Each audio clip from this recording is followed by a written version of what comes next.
Sahabat Asal Omong, selamat berjumpa kembali dengan kami di Pojok Bebas Asal Omong. Pada hari ini kami akan membahas berita-berita viral yang terkait dengan institusi Polri beberapa hari belakangan ini ya, atau beberapa minggu belakangan ini. Seperti biasa, saya sudah ditemani oleh pakar kita semua, pakar Asal Omong, Bang Jul, pakar segala masalah, pakar segala soal, dan juga pakar segala jawaban.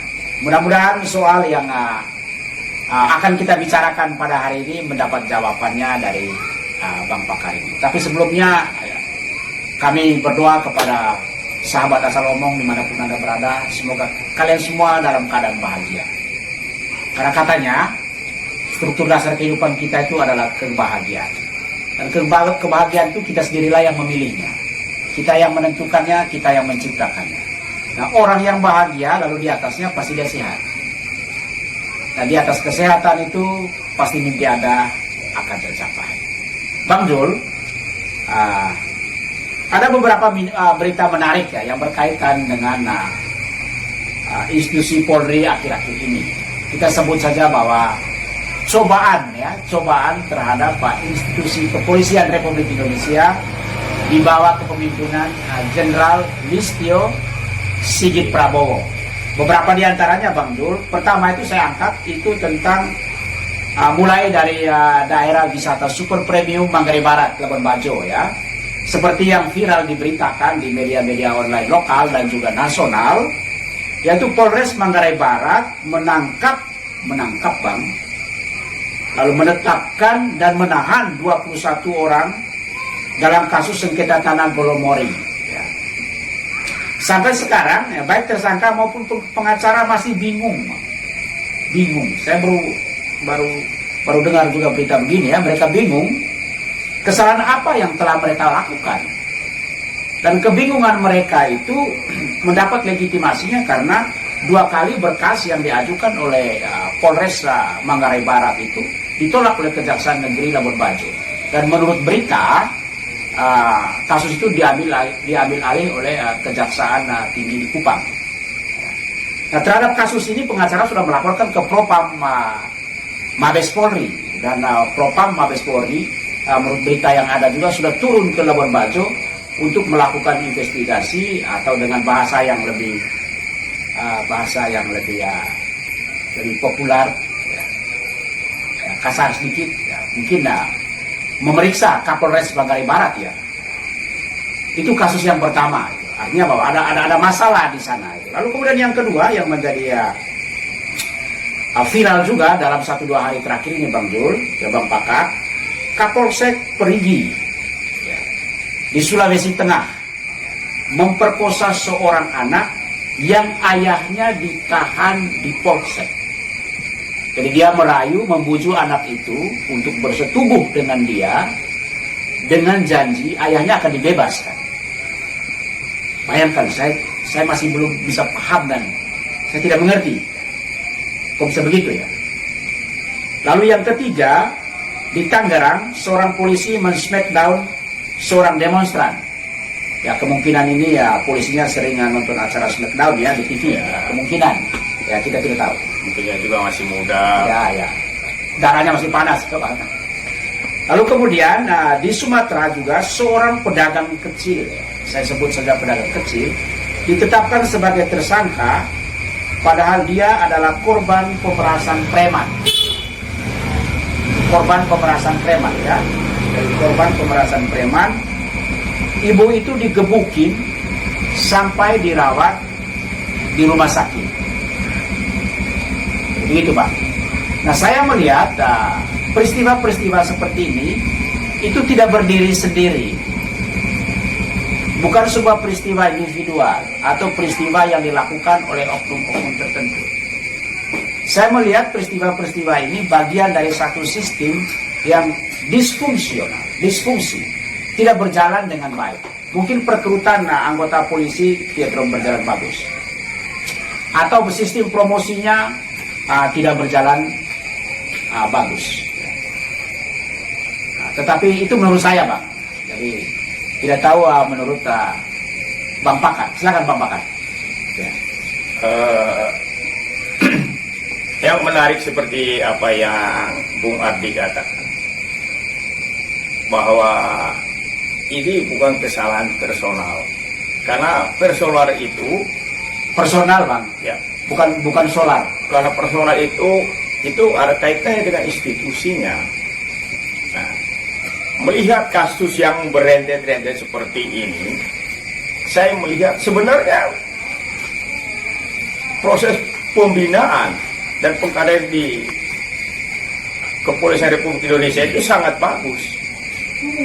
Mulai dari Kapolri, turun ke Polda, Polda ke Polres, Polres ke Polsek. Dan itu sudah terukur.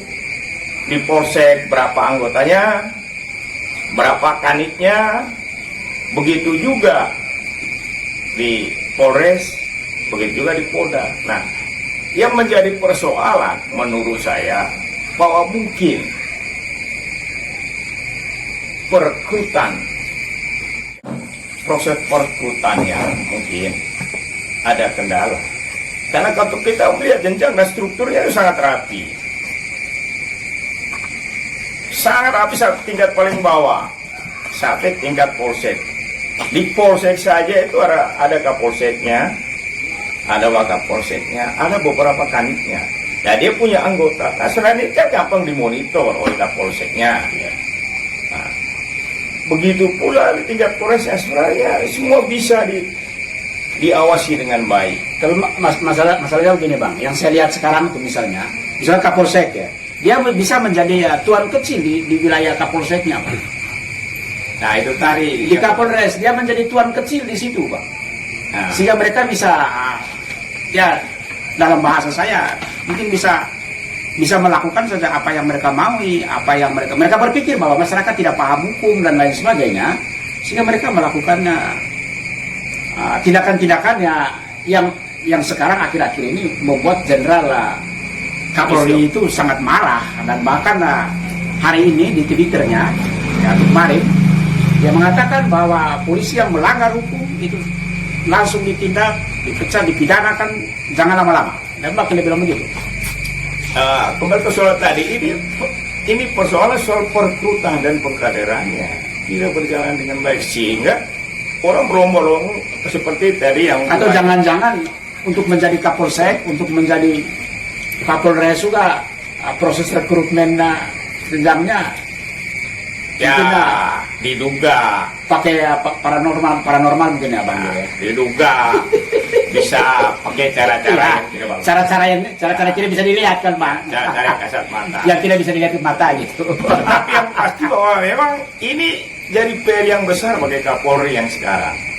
Supaya seperti tadi yang Bung Ari kata, jangan sampai seorang Kapolsek yang menjadi raja kecil di teritorinya. Bahkan di Manggarai Barat itu Bang, bingung itu. Bahkan itu buang sulit tersangka itu Bang.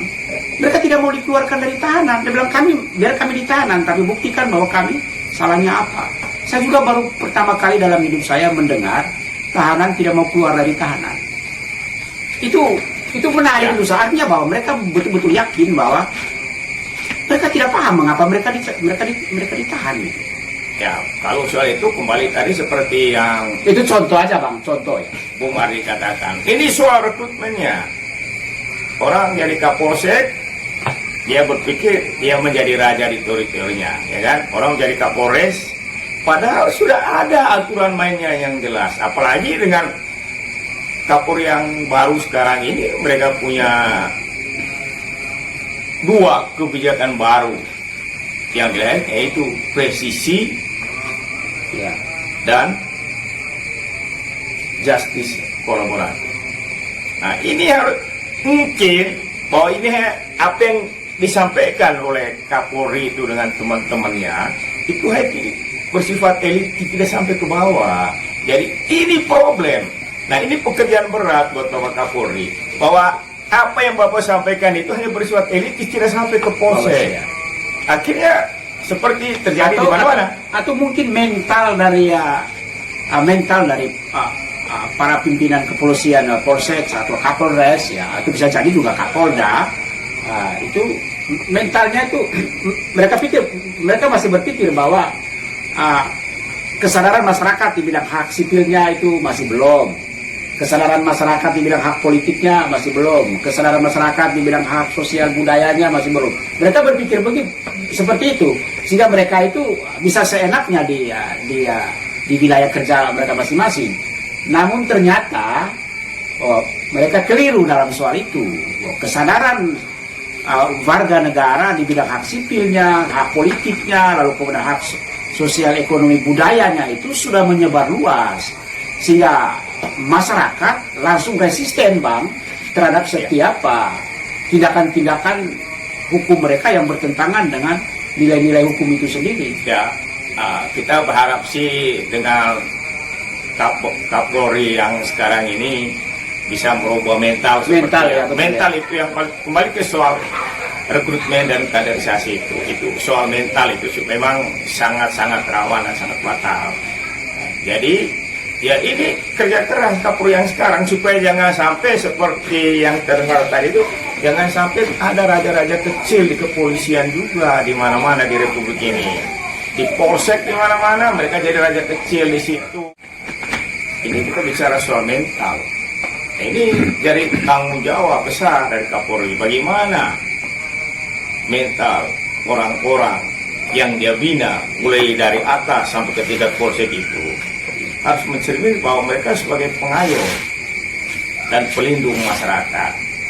Nah itu yang penting. Kan kalau mental mereka seperti tadi yang kita katakan, mereka mentalnya sebagai raja kecil, itu problem. Sehingga ada yang bilang susah kita urusan polisi, kan mereka punya hukum. Nah ini problem. Dan ini tugas beratnya Bapak Kapolri, supaya hal-hal ini segera dibereskan. Tidak berkembang masih di kalangan masyarakat. Akhirnya kepercayaan kepada polisi itu akhir-akhir ya. Nah itu persoalannya. Bahkan ada sekarang yang mengatakan ganti aja polisi dengan satpam di BCA.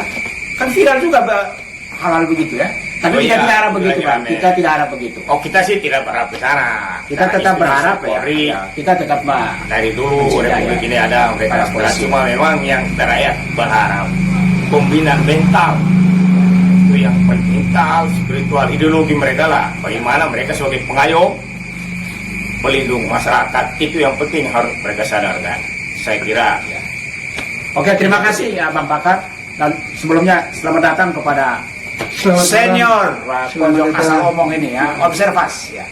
Dari sahabat asal omong, demikian obrolan kami pada sore hari ini. Kami berpendapat ya di pojok asal omong ini ya, berita-berita viral ya yang terjadi akhir-akhir ini ya, yang mencoreng nama baik kepolisian Republik Indonesia yang kita cintai, bukanlah sebuah peristiwa yang berdiri sendiri yang dilakukan oleh oknum, melainkan sebuah peristiwa sifatnya sistemik, yang mencerminkan bahwa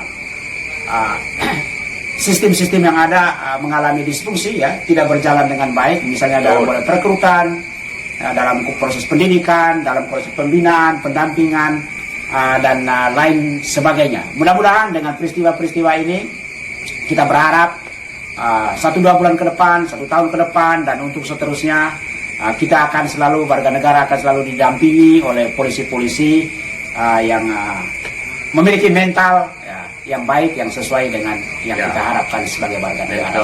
Salam dan sampai jumpa dengan kami pada topik-topik berikutnya.